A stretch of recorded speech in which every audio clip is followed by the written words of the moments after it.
I guess I do have the PS5 controller, don't I? Maybe. And it works wired and I think wireless via Bluetooth, but connecting it and deconnecting it. Oh wait, no, you never mind. You don't have a PS.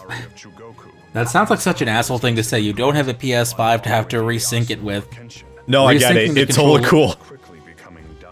The DualSense is actually a bit of a bitch sometimes. I have problems where sometimes when turning on the console, it decides it just doesn't want to sync. It will turn on the console, but it just does not want to sync with the console. So I have to actually do it wired and wireless, and actually sometimes do a hard reset on the console for it to work sometimes. That's annoying. I'll tell you, one of the things I'm looking forward to most about using an actual arcade stick now for fighting games, nice, is now I don't have to worry about whenever I go to like a convention or like just a local bar or something where if they have like a PS4 set for some fighting games, where if I connect my PS4 controller, it's gonna, like, I don't fully disconnect it, so as a result, like, me playing on something else will just will like rob their controls. I hate that so much. That's like the biggest thing I hate about the PS4, honestly. Yeah.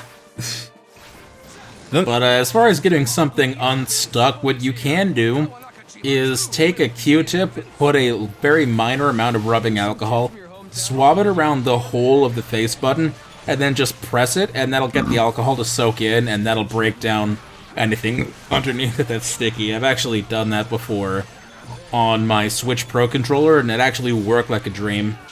That's not so bad. That actually sounds pretty decent. Just gotta do that for like a minute, and then you're pretty much all clear. Yeah, I'll actually have to...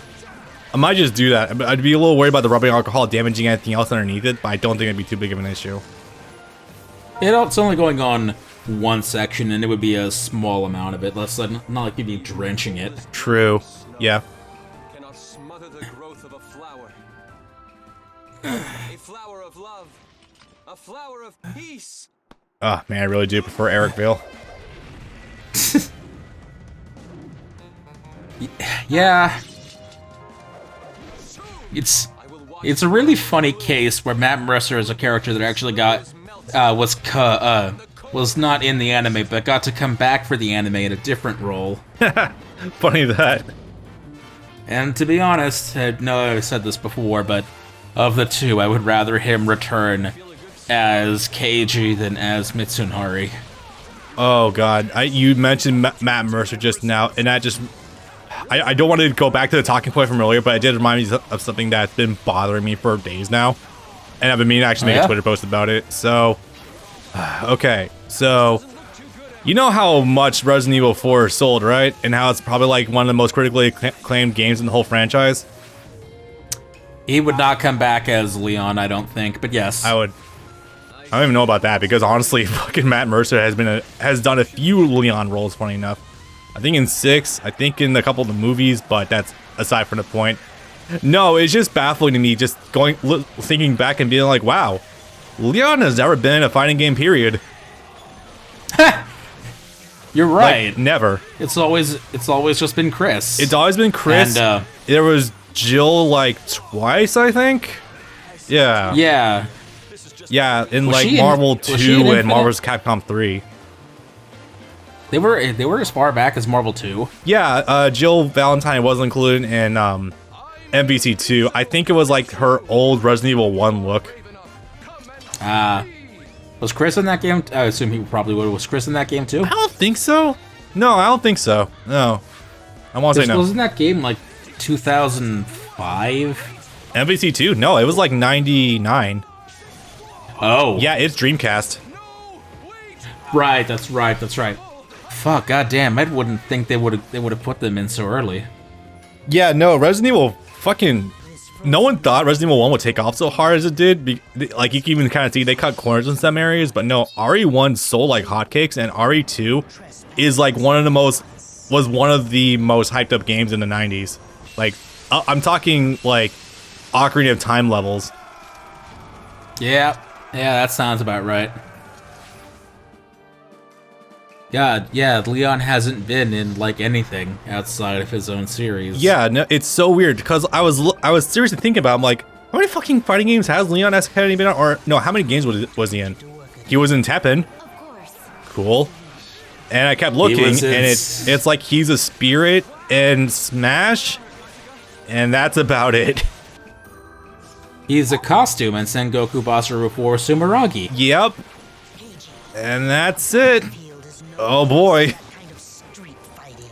If I'm honest, I think Kojuro actually rocks the look a little better than Leon. They do. The fur jacket looks really good on like a lot of characters. So no, I'm not gonna fault you for that opinion, but Kojuro really does make it look good. It also helps his. Doesn't the sword become a giant machete as well? That's Keiji when he's wearing the Chris Redfield outfit from Resident Evil 5. Right. That's. I'm convinced that had been a fucking joke because, oh god, do you remember Johnny's old review of Resident Evil 5? Yeah, I think so. Yeah. Yeah, even he was joking like this thing's not a machete. This thing's a fucking sword. And yeah, I'm pretty sure people at Capcom just took caught to that joke. It began again. New misfortunes Well, how big was his range in Marvel 3 with the machete?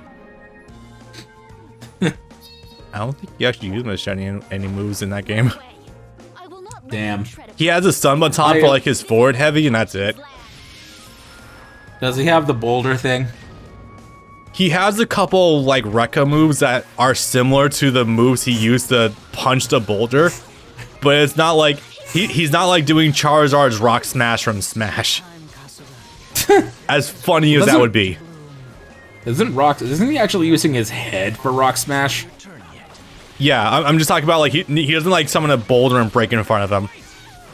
He doesn't do Jack's final shot from Dissidia. The one where you charge it, you just like spawn a giant rock and just drop on people. As much as I do love that move. That reminds me though, how about that Resident Evil 5 with the green filter removed, where it actually looks like a current generation game? It looks really good. Oh yeah.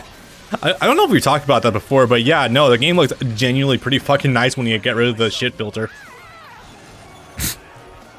I can't believe they thought that was a good idea. And that I've seen other games and movies do that too. It's an artistic decision, but unfortunately it definitely muddies the waters quite a bit in more than one sense of the meaning. Oh yeah, that reminds me actually, another thing about Resident Evil 5, if I can get into a small story from the convention with none of the details.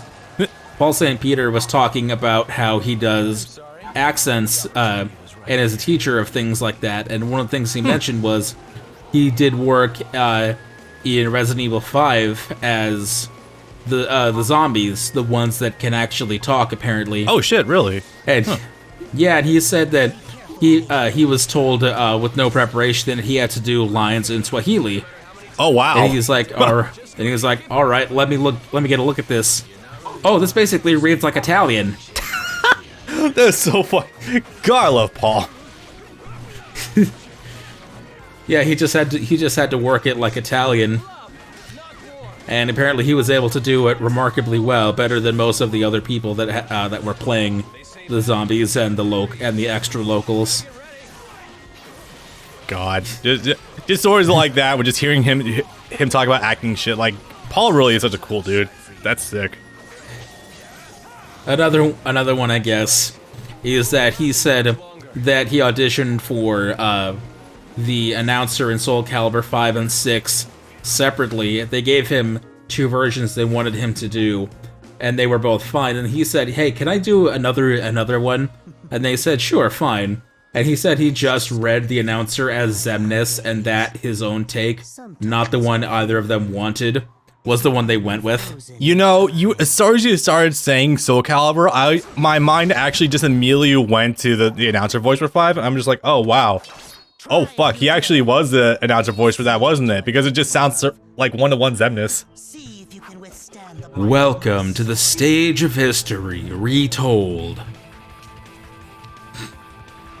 He was one of the best parts of the game, not gonna lie. He was in 5 and 6, so yeah, 6 was a better game, I think. I couldn't give you an opinion because I never got more than 2 hours of those 6. That was a shame that game fell off as fast as it did. Yeah. Yeah, it, Hey, it at least doesn't, that it game got doesn't to help finish a 6 season. never really improved its infrastructure from 5 and still had all of its competitive problems with online ranking and stuff. That doesn't help matters whatsoever. It also doesn't help that I think I don't know if it's 2019 or 2020, but that year was just fucking stacked with other fighting games as well, so that helped nothing. Fall 2018. It was up against Season 2 of Fighters. It never stood a chance. There was also some other stuff announced there too, and I remember that just put Soul Calibur into the ground quickly. I just don't like Soul Calibur 6 in general because it's so much more combo-centric, and at that point, it just makes you feel like Tekken with ring outs. You know, initially, at face value, it doesn't sound so bad, but if I don't really play Soul Calibur for combos at all. I play it to just play neutral. Now, I know the answer to this question is Namco Bandai, but did the game at least have good netcode? No. No, it didn't. 2018. So my answer being Namco Bandai was correct. Yeah, I don't remember a lot about Soul Calibur 6, but I do remember that netcode was not one of his strong suits at all. In fact, I vaguely remember people saying they kind of hated the online. I think I heard similar things about DOA, if I'm not mistaken. I'm not sure why exactly. He sucked a lightsaber on the ground. Do people remember anything about Soul Calibur 6 aside from Gerald of Rivia and Two-Butt? I know they rebooted it. I know they got Kirk Thorne to voice Siegfried, which is funny. Nightmare no longer has the really fucking terrible filter he had in 5, which is nice. Actually, no, wait, they fixed that in 6, never mind. Yeah, I remember being very unimpressed with the game visually. I don't know the exact reason why, but also they didn't upgrade the character creation whatsoever since 5, so that doesn't help. Actually, no, not I Am 5, Broken Destiny. Were they at least able to implement the canceled costume DLC? I could only hope. From I mean, I don't know. Something tells me it probably wasn't even the same people working on it, which is probably for the best. Yeah, no, it wasn't. It was, I think, Harada's like second in command for Tekken 7, being the director for Soul Calibur 6. What do you mean? Oh, yeah, I can. Yeah, at this point, I imagine Harada is pretty hands off for anything that isn't. Yeah, literally, Tekken 7's success is what brought back Soul Calibur, if I'm not mistaken. How early would development of that had to have started if it came out in late 2018 and Tekken 7 didn't hit consoles until summer 2017? I would. My extremely cynical answer is that they probably start like a month after they start seeing the success. And I say that because I know Soul Calibur 6 is pretty stripped for content. Yeah, it goes back to the old arcade story mode. And granted, 5 didn't have a great story mode either, but at least it was linear. This one is... Yeah, but at least there's no Patroclus. It's a shame, because I actually do like Patroclus' movesets. I meant as a character. Yeah, no. Which is fine. Actually, I like Pure less. Really? Yeah. I don't know, Yuri Lowenthal as a smug shit-hitting grin just kind of grew on me. Man, you really got MP4s of the whole series, didn't you? I actually went to YouTube for this. It occurred to me that I could have just straight up recorded from my Blu-rays, but it's like I was riding the high of editing like all of it in a week. Yeah. So it's like, what's the fastest way I can do this? Compilations, baby. And it actually ran longer than I thought it would. That compilation for the first 2 seasons was like 12 minutes. I'm glad to see someone was able to post that much content for the anime on YouTube. That's good to know. So we're actually coming to an interesting moment in the story that hasn't really been there yet thus far. And that's, we have that confrontation in the middle, since we're not going to have one at the end, of Yukimura versus Masamune, and it's not going to have a satisfying conclusion. because right now neither of them have reached their clarity point yet. They're both in hell, as it were, so they're both might actually want to end each other, not actually have their fight for the sake of them having a fight. Yeah, they're both going essentially through their hero's journey, as it were. So they're both at kind of their low points. I was actually meaning to ask, like, what is going on exactly with the story? Like, I know Masamune, I'm pretty sure joins Ieyasu, if I'm not mistaken. Yes, but that happens towards the end. Masamune, his first goal is he's acting purely on impulse, even more than normal. And that's to say, he got his ass kicked by Mitsunari, and so he's going, alright, I'm just gonna go and challenge him again immediately, and then set everything straight. Show him that I can kick his ass, and be the top dog around here. And every step of the way, Kojuro is telling him to calm the hell down, and think straight, and maybe we can actually come up with an actual plan. But Masamune is so blinded by rage that he lost a fight once that he's just not listening. So in a similar vein to Mitsunari's blue route, he's making all of the worst decisions up front and not listening to any advice. Checks out. I mean, I did glance at the intro video for this, and then, yeah, it did seem like Masamune got his ass kicked pretty handily. So he probably wants to at least assure himself, no, I don't just suck that much. I can at least put up a fight. Especially against someone he's never seen or heard of before. Yeah. Who was someone else's underling, not even Hideyoshi himself. Which is actually where I take umbrage with the original Sengoku Basara anime, and that was in having Masamune be the person that killed Hideyoshi instead of Ieyasu. And I know it's a stupid tall order to expect at that point in Basara 2, the like 14-year-old Ieyasu to kill anyone, but it really sort of set the path for the movie, which I still like, but is sort of lost and confused in the way it tells its story. Yeah. Because in that movie, Mitsunari only wants to kill Masamune. He doesn't care about Ieyasu at all. And, you know, that's a complete 180 from the game that the movie is based on. Because they have to follow the continuity of the anime. So, I do fully agree that kill should have been Ieyasu's, because it just makes more karmic justice, because, you know, the fact that we do see him go through this whole character shift from being like the snotty, lance-wielding little nerd to all of a sudden, I can punch a fucking mountain clean too. So that would have been a great character. I think Hideyoshi dying just came too fast, honestly.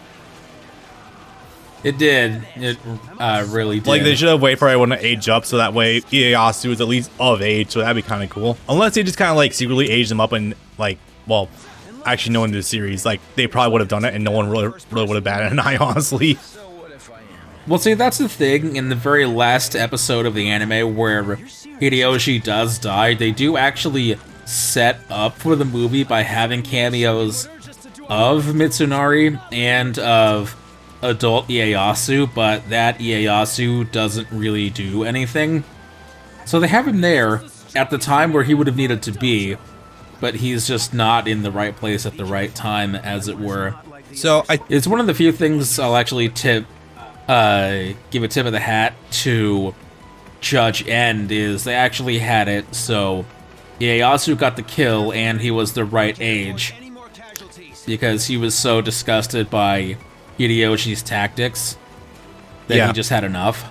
So okay, I'm not sure how accurately say it as well, just coming across as a little bit petty, but when I look at this version of Ieyasu after post second puberty, I look at him and I don't really see the killing type in him. I mean, sure, doing it for the greater good and all that, but I just don't see that version of Ieyasu actually scoring a killing blow on someone. I mean, again, pedantic because of the fact that, you know, you're literally mowing through thousands of enemies in maps anyway, but it just seems like, I don't know, he doesn't really seem like he has it in him, honestly. So the scenario, excuse me, you only really get proper dialogue for it in the Judge N version, and they run with that because it literally is, he's so disgusted at Hideyoshi because in that scenario, Ieyasu had gotten an enemy fortress to completely surrender to him, a peaceful surrender. It looks like things were going to be looking good, but Hideyoshi's forces were lying in wait to ambush them and slaughter the entire fortress that had just surrendered. Oh. He was so sickened with rage, that was why he killed Hideyoshi in that instant. It was building up, but that was the primary impetus. Okay, yeah, I could see that. And in the instance of the games, of this game, he will end up having to kill Mitsunari, but again, it's the case of he does not have any other choice. He will try with every fiber of his being to avoid it, but it's the only option. Oh, hey, looks like that rematch was going to come pretty early. Although maybe not. Yeah, this is a scene that I absolutely love, because it's Mitsunari. He has no idea who the hell Masamune is, because as far as he's concerned, he's just one peon in the dozens to hundreds of battles that he fought under Hideyoshi, so of course he's not going to remember the name and face of every person whose ass he's kicked or killed. Literally an M. Bison. For me, it was Tuesday kind of deal. Literally. Yeah. Stupid as that movie was, that was an actually really brilliant quote. Maybe it's because I saw that movie when I was 20 or 22, but I actually never hated that movie. I actually thought it was funny the whole way through. I mean, I never saw it myself, but there was tons of memes that came out of it. Like, I just would not call it a quality movie, front to back, personally. Oh no, of course not, but as far as comedic potential goes, it's like an 8 out of 10. Yeah, and also just, well, I mean, it's hard to really take a movie with Jean-Claude Van Damme in it, usually very seriously to begin with. Man, there's some really funny stuff. Anyway, sorry. And so, yeah, this is all happening because Masamune is trying to pass through Kai, which is the Takada's territory, in order to get to Osaka, which is Mitsunari's territory. Yeah. And, well, it just so happened to be that Mitsunari was here at the exact right time to form an alliance with Yukimura. So, yeah, they just happen to have a little run-in.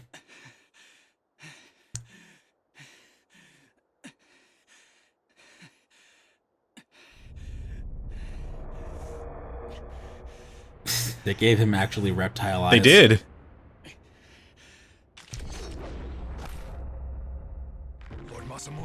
Thank you for actually being a voice of reason here, Kojuro. Go away. I will not. Go away. I know I've discussed this opinion before, but I will definitely say it here. Whenever I think of Travis Willingham, I really don't think of him in a lot of roles specifically, but here he does a really good job as Kojuro, front to back. Do you truly wish to end this by killing Yukimura? The defining role for most people is Mustang and FMA, but for me it comes down to Kojuro and Ace from One Piece, which I know is never his fault, but at least he gave a great performance as Ace. Yeah, at least he does as well as Ace. I always forget, despite me being the Naruto Let's Play guy, I always fucking forget that he's Notice that he actually cut through his chainmail glove. He actually cut into Kojuro's hand. Oh shit! But the games don't do blood. Yeah, I always forget Travis does Jugo in Naruto. Like every time, I just forget. I don't think he does it in Boruto anymore. I think he's also, like his wife Laura Bailey, I think he's gone full Union. Probably. Which is funny because Naruto is a Union dub anime, but he's just like, anime doesn't pay enough even when it is Union. I just do video games and cartoons now. But not that I don't understand that. I know that living in LA is very expensive, especially now when you have kids, but it's like, he's not even Knuckles anymore. Ouch. I mean, I do get living expenses in LA are pretty fucking up there, but it's like, you could still like occasionally do some other stuff just because it'd be neat. I don't know, go back to your roots. I know Troy at least did go back to Baki recently. He wasn't in the original Baki, I don't think. No, I he just wasn't. think It was that someone else in Texas. So you see, that's the funny thing, actually, is that was actually Rob McCullum who plays Masamune in the Basara anime. Funny that. But yeah, but I guess the Netflix money was really good for that third season of Baki that came out in 2018 and is still going now. Yeah, I can't. Yeah, Netflix does. From what I understand, Netflix does pay out pretty fucking well. I think it was as of 2019, Netflix decided we're going all union, which means if you're in one of our shows, we're actually going to pay you good money since we're Netflix. Yeah. And I guess... So that's good. I guess it's taken also Kojima a while to come up with his next game as well, so I guess Troy wasn't doing anything immediately. Sorry. Was he in... cheap joke. Was he in Death Stranding? Yeah, he was. In fact, I think they mocapped him entirely. Well, he is a mocap actor in general, so he'll do... So he and Yuri Lowenthal and Travis and a bunch of other actors will just... Yeah, you know what? My internet has a general bandwidth mocap for this now. games. Give me a fast moment.